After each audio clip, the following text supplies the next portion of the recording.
What's going on, everybody? Welcome back to the channel. In this video, I'm going over my DraftKings and Fanduel Week 4 NFL First Look picks.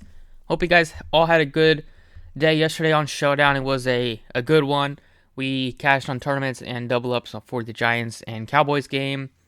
Cashed on the Sunday Night Showdown as well. So last couple slates have gone well. See if we can keep it rolling into week number 4. Have a very good Sunday. The main slate's been something that still haven't completely locked in on. So we'll see if this can finally be the week. We have some cool tools to look at that I'll show you guys. So let's get started. As always, if you enjoy the videos, please hit the like button, subscribe if you have not already. You can check out Twitter for updates and for my results I post there. Check out the website if you want to join us, dfsprocess.net. All the links are down below in the description. And let's get started. So, starting off with the quarterback position, it's basically very top-heavy. And then it just dies off. There's not really a mid-range this week. You got 3 quarterbacks above 8K. They're all within $100 of each other. Josh Allen, Lamar Jackson, and Hurts. Hurts is $200 from Josh Allen, but they're all basically the same price tag.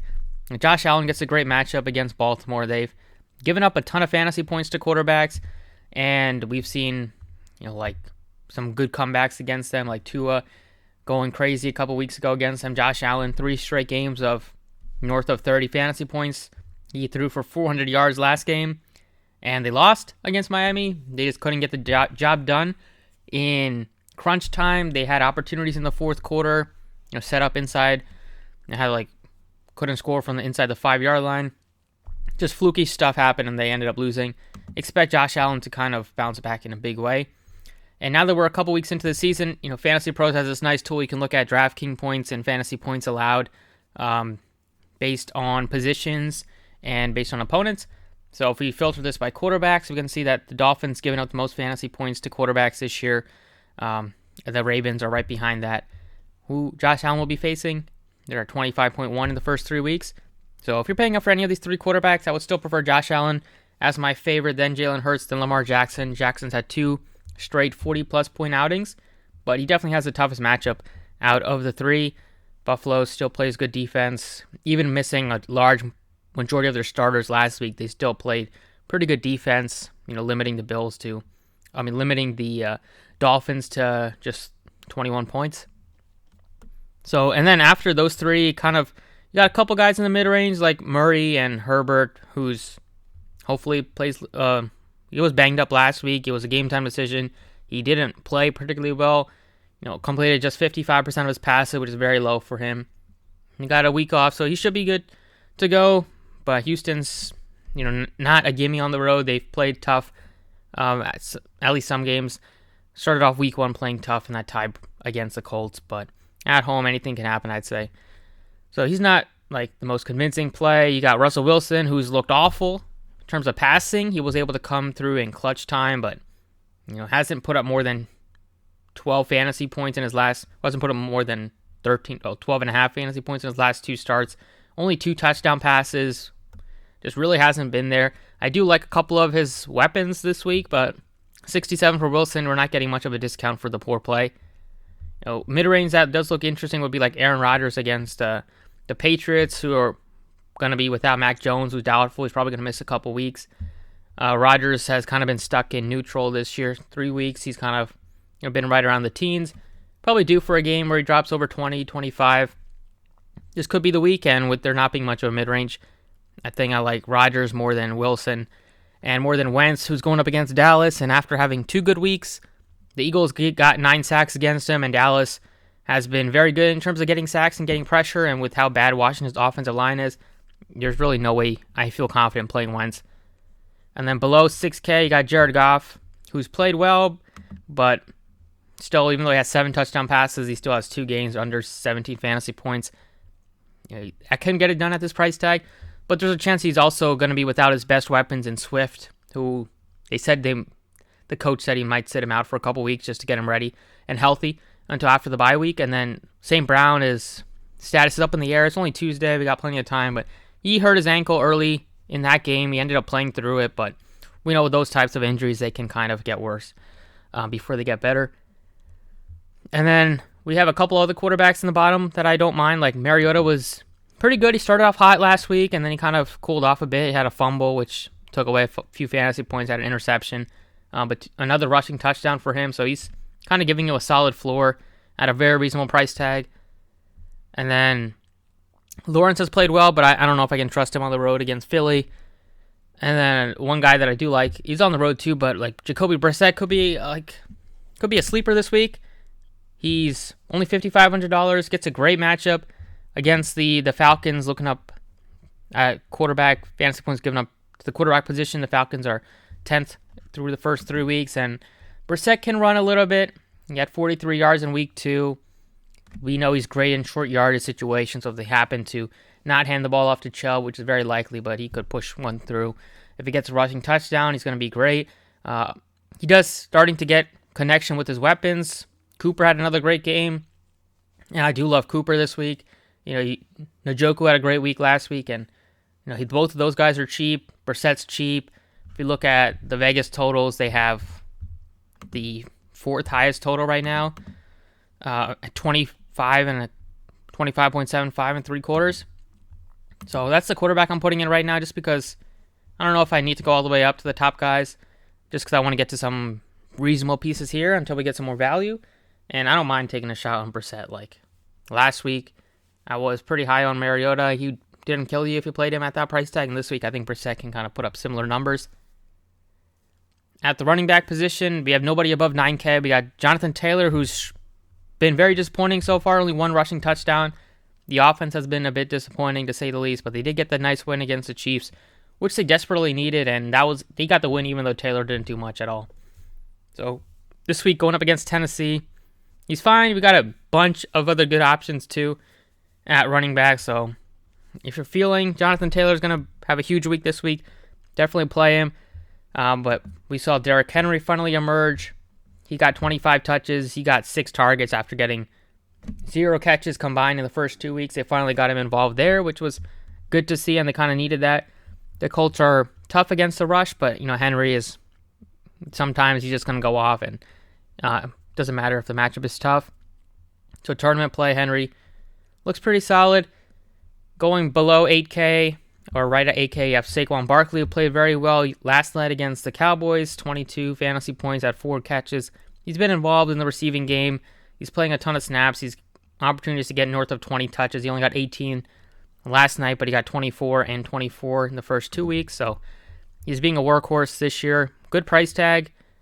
Nick Chubb, a little bit of risk always of Kareem Hunt getting the touchdown, but he's been awesome, leading the league in, I believe, rushing yardage through the first 3 weeks at 341.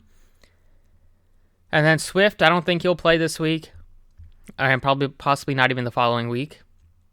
Eckler, talk about disappointing. He has just 80 rushing yards and no touchdowns after having I think 21 last year, if I'm not mistaken.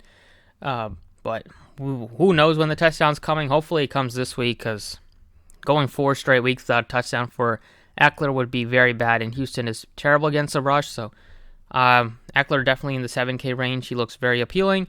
I like him more than Chubb. I like him more than Aaron Jones. And then going into the 6K range, we got Najee Harris is super cheap. He's been kind of just, mediocre to say the least. The price tag is still very appealing against the Jets at home. I'll have some interest there. Depending on Montgomery news, if Montgomery's out, then you're definitely going to want to play $5,700 Khalil Herbert, who dropped 2 touchdowns and well over 100 yards last week. But right now, assuming that Swift is not playing, which doesn't look like it, if Dan Campbell comes out and says he's probably going to sit the guy for 2 weeks, he's probably going to do it. But Jamal Williams, he's been kind of benefiting this year. Started off hot in week 1 with 2 rushing touchdowns. Last week, followed it up with 2 more.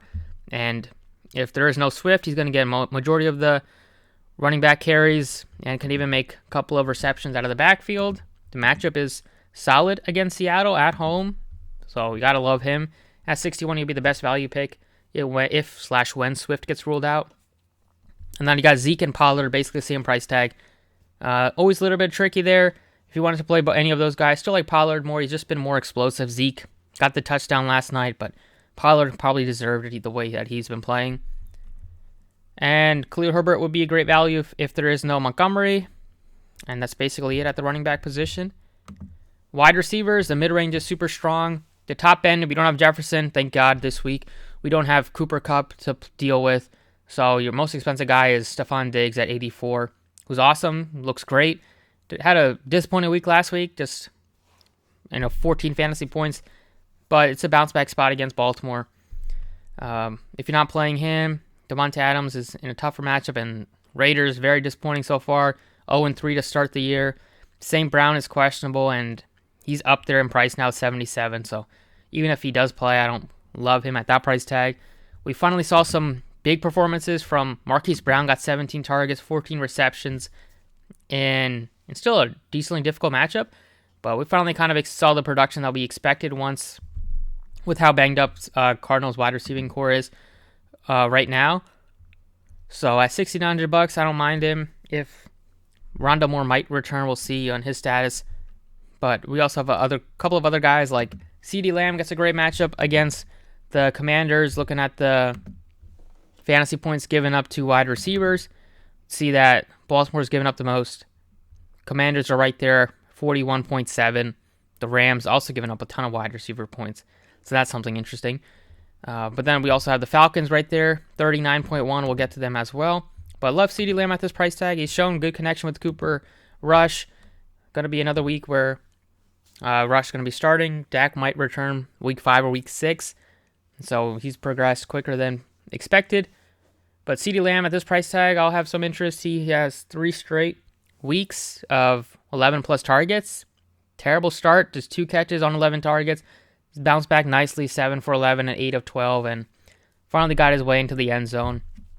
And with how many fantasy points the Commanders give up to wide receivers, the fact that Dallas is at home, they should put up some points. We saw the Eagles go off against that secondary. We saw even like Jacksonville and Chris Kirk and company go off against that secondary. So I think CeeDee Lamb at 67 looks very appealing.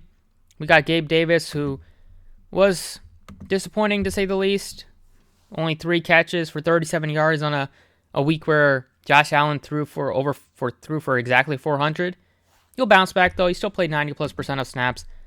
He still was kind of banged up heading into that week. That might have hindered him a bit. Chris Kirk, 66. Difficult matchup against Philly. I think he might be lined up against Darius Slay. But if you're willing to take shots in tournaments, he's been the go-to guy in red zone situations for Lawrence. Keenan Allen is questionable if he plays. Looks like he's going to practice this week. If you wanted to risk him, it's a little risk just with the hamstring issue, but he's very appealing based on the price tag. We have Amari Cooper, who I like as well. If I'm playing Brissett, can definitely stack him with Amari Cooper. After a quiet week 1, he's bounced back nicely. Last couple of weeks, Falcons give a ton to fantasy production to wide receivers. They have a young secondary, and Cooper should benefit. Price tag is still very cheap for a guy that will get a ton of targets, and after week 1 where Peoples-Jones led the team in targets, Cooper, rightfully so, reclaimed that role with back-to-back 10-plus target games and back-to-back 100-plus yarders with touchdowns. Another wide receiver in the mid-range is like Courtland Sutton, who also been getting a lot of targets. Russell Wilson has to play better, you think, as he kind of gets more chemistry with these guys. They got a ton of talent at the wide receiver position with Judy and Sutton's been, except for that long touchdown that Judy had, Sutton's been more consistent and more reliable. He doesn't even have a touchdown yet, but imagine if he had a touchdown last week, it would have been 23. Didn't have a touchdown in week 2 against the Texans, he would have put up almost 30 fantasy points, like 28.7. So at 64 against the Raiders defense that also is giving up production to wide receivers, I'll have some interest there. The Raiders currently doing a pretty good job at 23rd right now. But in terms of passing yardage given up, they're giving up 267. It's only and that's through 3 weeks. So Sutton, a mid-range play. Once again, mid-range super strong on DraftKings wide receivers. These 3 I really like. Other options in the 5K range would be taking a shot on like Devontae Smith after a huge monster week where he mossed a couple of guys for a huge reception. He looks appealing. You have Brandon Cooks, who's kind of been quiet so far. He's probably due to emerge soon. If you wanted to risk it with like Lockett for tournaments, Detroit will give up some passing yards. even though Geno Smith's a guy I don't like to play or play receivers on his team. Further down here, we'll see if Moore is able to play. I think they said they probably will return week 4, or has a chance to. If he does, yeah, he's ready. Expects him to be ready to be at 38. If he's not limited, that would be a good value pick, but tough to bank on that right now. And then, the Patriots are going to be without their quarterback. We saw Parker had a good game without Jacoby Myers last week. But another wide receiver that I like, that I want to talk about, is Romeo Doubs. $4,500. He's at home. Rodgers looked to him a lot last week, and he's going to continue to look to him a lot going forward. If you take a look at the snap counts, he put up 21 fantasy points last week. We know Sammy Watkins is placed on injured reserve, so he's out for a while, and they haven't really, Watson, after that long touchdown that he dropped in week, I think, 1, he kind of been going away from him a bit, and he also missed last week, but the snap counts were pretty telling for the Packers in week 3. It was Lazard and Dobbs played the majority, 90 and 89%. You had Cobb play 40%, and then they had Winfrey mixed in a bit. But in week 2, Dobbs only played under 40%. He played 37. Watkins was the guy, 65, and Dobbs and Watson played 32. But Dobbs, after his big week last week, you expect him to continue to play almost 90% of snaps. And at 4,500, he was great in the preseason. Expect him to do good things at the NFL level. Finally, for defense, it might not be a bad week to pay up for a defense if you wanted to. The Packers will probably be facing Brian Hoyer. They should do good things this week. The Eagles, with how good they are able to get to the quarterback against Trevor Lawrence, looked good, but still on the road. Yeah, the Eagles can get to the quarterback with the best of them. The Cowboys look appealing against Wentz with how good their pass rush is and how bad Wentz is at not turning the ball over and always being successful with turnovers, and how bad that offensive line is. They can rack up a bunch of sacks. And then even going further down here, we have the Giants, possibly play them if you wanted to. We have sub $3,000. You have the Lions against Geno Smith. Wanted to take a shot there. We have the Broncos on the road against the Raiders. They've been struggling. They're $2,700. I don't mind Seattle, especially if Swift is not playing, or St. Brown. But if you play Williams, you probably don't want to play that defense, but maybe just having one Detroit player wouldn't hurt too much. And that's pretty much it. You have the Jags. They played really good defense so far, first couple of weeks. They're 23. That'll be a tournament play, but not too convinced there. I think the cheapest I'd probably go is, maybe it's Seattle, but possibly the Lions at 28. I don't mind paying up for defense this week. The Cowboys I really like, and the Packers definitely, and even the Steelers 36 against the Jets. Top end defenses looks pretty strong. So that's pretty much it for the DraftKings first look. Let's take a look at FanDuel. So on FanDuel, the first look is very similar. I tend to kind of key in on the same type of guys on both sides, unless the prices are drastically different. The quarterback position, we're getting a pretty similar top 3 with Allen, Jackson, and Hurts. I like Allen the most, then Hurts, then Jackson. They got Herbert and Murray approaching 8K. I like Murray just with the rushing upside that'll give you. But we got some other guys cheaper, like Rodgers is only 74. Goff is priced up at 76. He's tough to get to. If you want to take a shot on Wilson, hope that he plays better. He's 71. And then Brissett is 68. So I don't mind him. We have a couple of guys cheaper, potentially that you can look to, Fields in tournaments. But I feel pretty good about Brissett. I think he'll have a good week. I don't know if I'll lock in on him at the end of the week, depending on the news that we get. But as of right now, first look, $6,800 in a great matchup against the Falcons. They gave up a ton of production last week. They let Geno Smith go up and down the field basically the whole game. So Brissett, much better offense. I think we'll just do some damage there. At the running back position, once again, Chubb is way too expensive on FanDuel. I'd rather go down to Taylor and Eckler and McCaffrey and those guys. James Robinson is also way too expensive on FanDuel. He looks a lot better on DraftKings if you wanted to play him. But right now I'm putting in Jamal Williams on both sites, assuming that Swift is not playing. Khalil Herbert would be great as well on FanDuel at 72. But then you have Najee Harris right at 7K. I mean, he looks cheap enough for me to feel pretty good about taking a shot there against the Jets at home. Hopefully this is the week. He's still getting the touches, just hasn't really had like a big game in terms of breaking off a big run or having a big reception. That's coming. And then we have like Zeke is super cheap at 64 and Pollard is 6K. So you can pick between those guys if you wanted to go down to a cheap running back. Wide receiver position, Deggs should be good to go. I have no worries about him. He's 87. Not really, besides him and A.J. Brown and Devontae Adams, there's not pretty, we're not, like I mentioned on draft, we're missing Kupp, we're missing Jefferson in terms of the studs, so it's pretty thin at the top. Marquise Brown at 77. Want to take a shot with him, that's fine. But if I'm playing Brissett, I probably want to play a wide receiver, and that would be Amari Cooper. Further down here, once again, CeeDee Lamb, super affordable. Courtland Sutton, super affordable. I'm kind of keying in on those guys across the board on both sides. I know I didn't talk about tight ends on DraftKings. I'll go back to that. But further down, like Drake London, if you wanted to do a bring back, him and Pitts. Pitts looked good to start the game, then he kind of died off in the second half, but don't mind going back to him. Dobbs at 59, looks better on DraftKings, but still playable on FanDuel. And the rest of these guys, they're fine in terms of fillers, like Chark if there is no St. Brown, Burks for tournaments, but they're not guys that I'm kind of locking in on at this point. Tight ends, Mark Andrews is your best and safest bet. He's expensive. If not, go down to like Njoku against a very good matchup in the Falcons. You got Pitts in a great match. Not a great matchup, but in still a high ceiling type of play this week. You got Goddard right there at 62. Below 56, you got Ertz. But now that Moore will be back, more competition there. He had to do a lot more last few weeks without him. Right at 5K, Dawson Knox, who's due for a touchdown. And then some of these like Seattle tight ends, they're tough to pick, kind of nail down because they play 3 of them. But I don't mind taking a shot on like Disley. And even like Albert O has been disappointing last few weeks. Probably due for a decent week. Defenses, once again, the Packers, Cowboys are the 2 that I love the most. And the Steelers.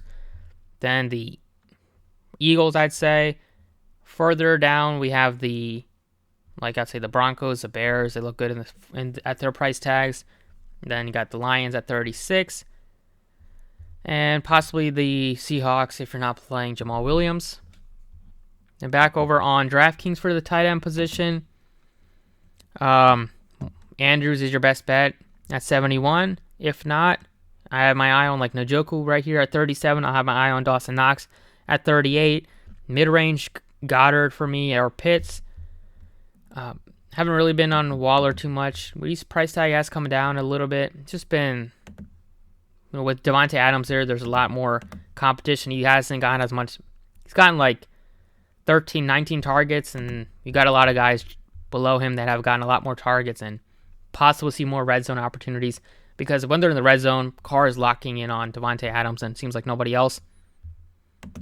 Albert O's been disappointing, like I mentioned. 2 targets last few weeks.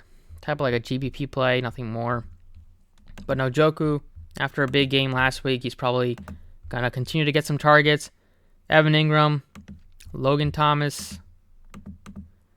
It's tough because Wentz, he had like 25 passing yards for like most of the first half, I'd say. Last week, they just couldn't get rid of the ball. It just kept getting sacked. But yeah, that's pretty much it for me. That's what I got on both sites here in terms of the core plays. On DraftKings, got Brissett, Jamal Williams, CeeDee Lamb, Amari Cooper, Courtland Sutton, Romeo Dobbs. On FanDuel, very similar with the builds in Brissett, Jamal Williams, Najee Harris, Cooper, CeeDee Lamb, and Courtland Sutton. Let me know what you guys think of the first look. Let me know if you guys have other guys that you are fond of this week. But thank you for watching. Best of luck, and I will see you all next time.